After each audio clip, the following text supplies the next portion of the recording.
大家好，我是 Vivian。大家如果有看到我上一支影片的话，应该知道我在前几周回亚洲休假的时候被裁员了。那如果说你对于我怎么处理我的工作 H1B 工作签证，怎么谈判，然后联络律师等等细节和法律知识有兴趣的话，欢迎去参考我上一支影片。说心情没有被影响是骗人的，就除了少了一大笔固定的收入之外，现在少了公司给付的保险部分，健康保险1个月要付900多块美金，将近台币3万块，所以现在也是没有健康保险的状态。然后我觉得最后的还是在认真上班了1年之后，终于可以放1年1度的假期，然后就在假期刚开始的时候被裁员。那被裁员也不要紧，我觉得最的还是就是整个谈判的过程，然后需要在假期和有时差的情况下找律师联络律师谈判是非常辛苦的。纽约也算是我在这个世界第2个家吧，毕竟我整个20岁大部分的时间都是待在纽约了，已经在这边6年了，所以光是要回一个家就这么困难，然后要花费这么多力气去争取，就有一点再次颠覆了我的美国梦那种感觉。那现在美国的就业市场又很烂，就是过去几年都一直在裁员，所以我对于找到下一份工作也没有抱太大的期待，所以现在的状态大概就是一个有一点受到打击，然后在一个人生十字路口不太知道该怎么办的状态。但是呢，时机就很刚好，合作过好几次的 Cambly 就在我刚回美国的时候就联络我，然后问我要不要再合作一期影片，就刚好在我没有办法负担心理咨商的时候出现了。虽然说跟英文外师聊天没有办法取代心理咨商，但是呢 Cambly 上面的外师真的都卧虎藏龙。这2周跟不少的外师聊天，然后汲取他们的经验跟知识，这样有些外师做过律师、美术策展人、厨师、老师等等，那很多呢也都是旅居世界各地的 freelancer， 所以他们有很多就是面临人生重大改变，或者是要比如说搬迁，从一个大陆搬迁到另外一个大陆的那种重大改变的经验。所以跟他们聊天，除了练习英文，也获得了很多就是新的看事情的角度和方式，比较不会一直死脑筋转牛角尖往死里钻那样子。然后外师他们人真的都很好，也是很温暖，然后很耐心，就是鼓励我说可以找到工作，你一定不管是回台湾或者是留在美国，你都可以度过难关什么的。然后我这次真的收获很多，特别是跟其中3位外师讲话，他们真的就是很有人生经验跟智慧的那种姐姐的那种感觉。所以就今天这一支影片呢，想要跟大家分享5个我从他们身上学到的人生智慧，然后希望分享给跟我一样现在处在一个人生十字路口的人们，希望你也能从他们的分享里面得到一些启发。第一个想要分享的是择己所爱，慢慢朝自己喜欢的方向前进。 Let me give you a little background. Yeah. Okay. I went to school for culinary arts. My first trade is a pastry chef. I got burnt out being in the kitchen because my specialty was wedding cakes, very labor intensive. I got into teaching because I taught culinary school. Then I got into teaching English. And when COVID came, I finally worked at home for the first time in my life and realized I love it. And I never want to go back into a building again. So what I do now is I travel around the world teaching English. And what countries have you lived in so far? Canada, Germany, France, the UK, Mexico, Costa Rica. I'm missing something. So you have to say to yourself, do I want to travel? Do I want to be in a specific place? Do I want to work online? Do I want to work in an office? And I think that's important. So you have to decide what's the most important thing to you. How did you manage the change, and what made you bite the bullet and decide to leave the States and travel the world? I've always wanted to do, and I've been traveling since I was younger. When I looked at my future, I said, I just want to travel the world, visit other countries. I made a plan. I'm going to get to do it sooner or later. And before COVID happened, I already planned on working online. it just speeded it up. So I'm always looking ahead to what my next goal is. You don't know what it could be at the time, but it's got to be something you want to do.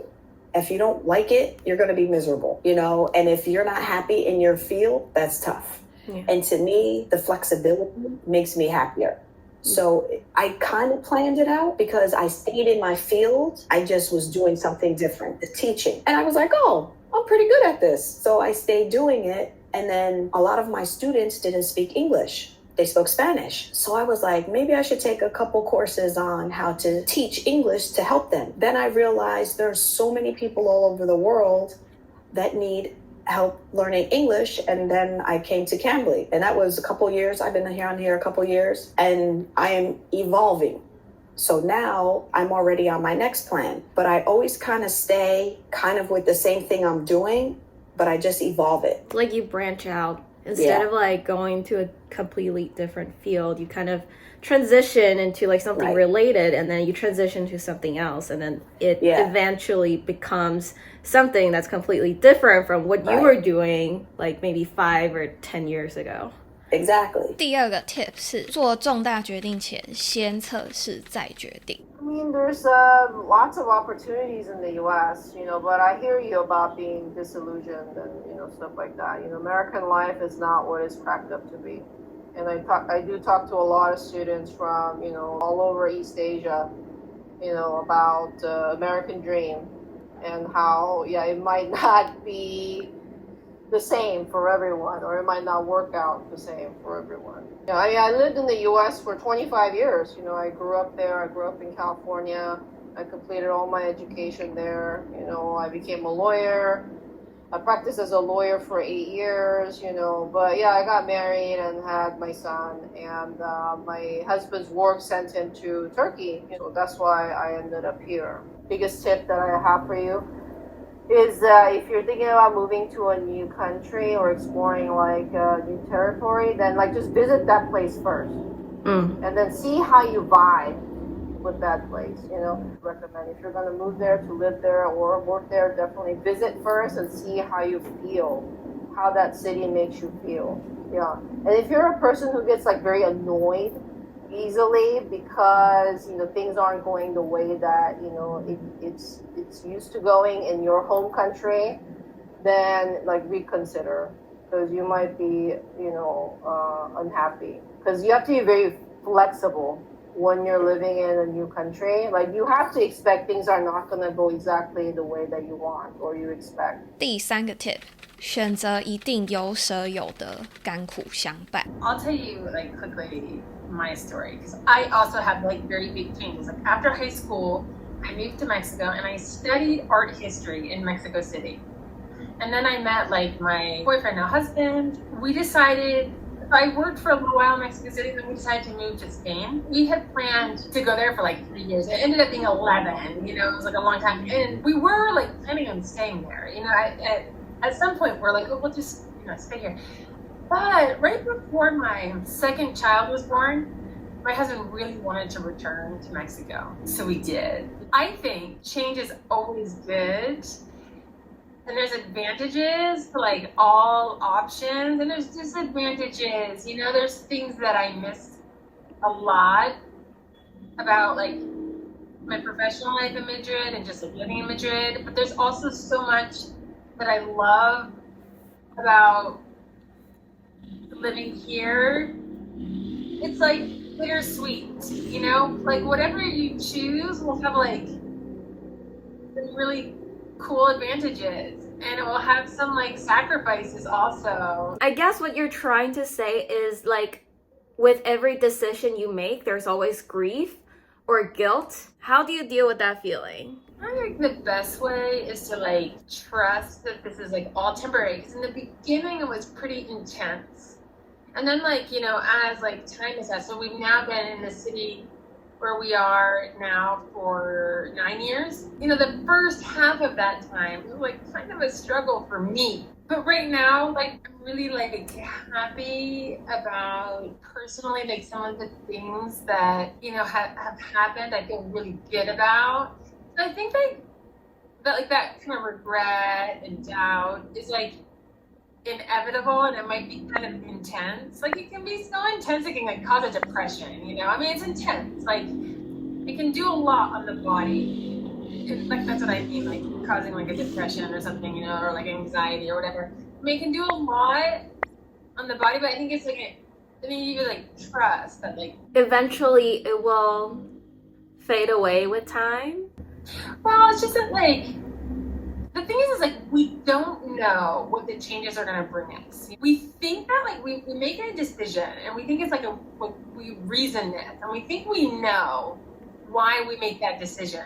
But I think like in reality, in life, like we can't know the benefits in reality, you know? Know what you're saying? It's kind of like Meghan Markle saying that she didn't know what it's like to be married into the royal family until she's actually married to like Prince Harry, and then she was like, oh shit. But people were saying like, oh, how can you not know what it's like to marry into the royal family?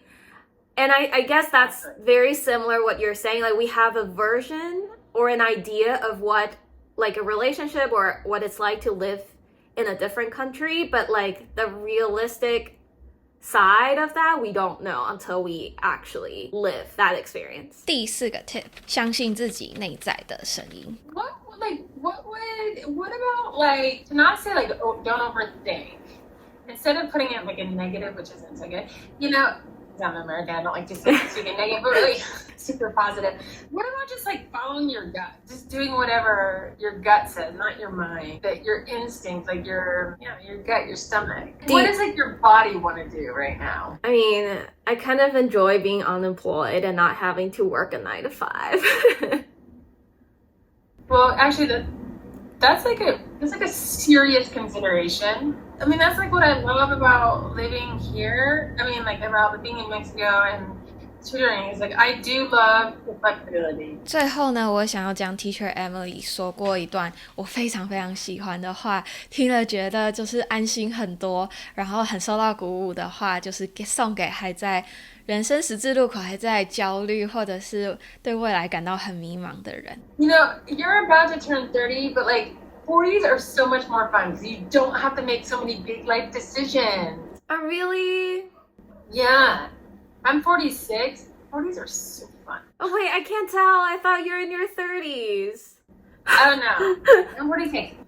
And it's so much fun. Like, you don't have to think about, like, changing careers or changing countries or having kids or not having kids or getting married or not getting married. Like, most big life decisions are already made when you're 40.